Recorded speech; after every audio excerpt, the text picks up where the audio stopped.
Yes, launched her first album over a decade ago and since then has sold over 22 million albums worldwide. Her latest is 0304 and the new single To Become One, which are both out now. Please welcome back to the program, Jewel.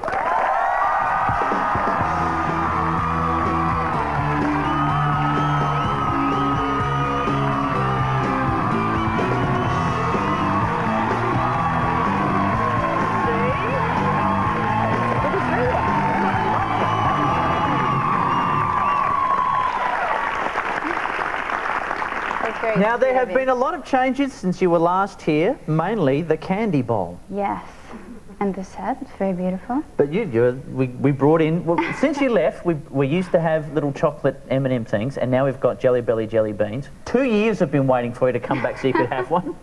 I do love Jelly Bellies. It's like a food group. Yeah. Now I haven't seen you in ages. Yeah. How are things going? What have you been up to in 2 years? It's going good. I just sort of did records back to back. I've been touring non-stop.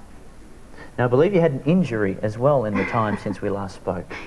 That made it over here? Yeah, the collarbone. What happened? I actually broke 3 ribs as well. My first 3 ribs and my collarbone. I got, my boyfriend's a rodeo cowboy, and there was a branding at his ranch, and all the most famous cowboys were there, and I was the only girl, that was invited, and I was riding this colt that was really green, and he bucked with me, and I should have just bailed off, but I was trying to impress all of them, and I stayed on way longer than I should have. And the colt just never stopped. And I'm not real graceful in the air, really. My landing is really kind of what I needed to work on, and I ended up breaking a lot of bones. Were you out of action for how long? I actually went right back to the road. I toured all through Europe. I just had like my arm immobilized. Wasn't there clowns meant to come out and help in that sort of situation, like rodeo clowns? Where were they? This wasn't a proper rodeo. It was at our ranch, so. So do you now have a newfound respect for what your partner Ty does when he's out riding bulls and horses and things like that in the rodeo? I've always had a real respect for it. I've never really wanted to get as close to it as I did that day, to tell you the truth. Do you get scared, like that he might get injured in some way? I'm pretty lucky, He's retired now, but when he was riding, he's, the best. So I think it made you pretty spoiled. He very rarely got in accidents. But yeah, I'm glad he's retired. And what do you like on the farm? Do you have a ranch now? If you're with a rodeo rider and you've taken it up yourself? He has a ranch. He has about a 2,000-acre ranch in Texas, and I grew up on a homestead or a ranch in Alaska. So we kind of come from similar backgrounds, even though we seem like real opposites. Do you get out there and get your hands dirty, that kind of thing? Yeah, it's a lot of fun. I grew up doing a lot of that, so we ride every day, and every day you learn something new, like arc welding.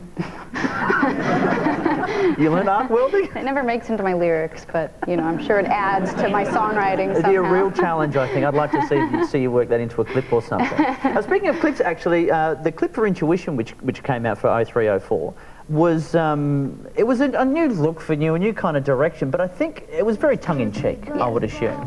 Was the joke lost on a lot of people? Because it seems a lot of people just were up in arms that, oh, you've sold out and you've gone all pop all of a sudden. Yeah, I think a lot of people didn't really get how tongue-in-cheek it was. My next videos obviously weren't making the same statement. It was funny, though. It was really funny to see the reaction of people. I thought it was so obvious and so over the top, because it just gets more and more crazy and more wild.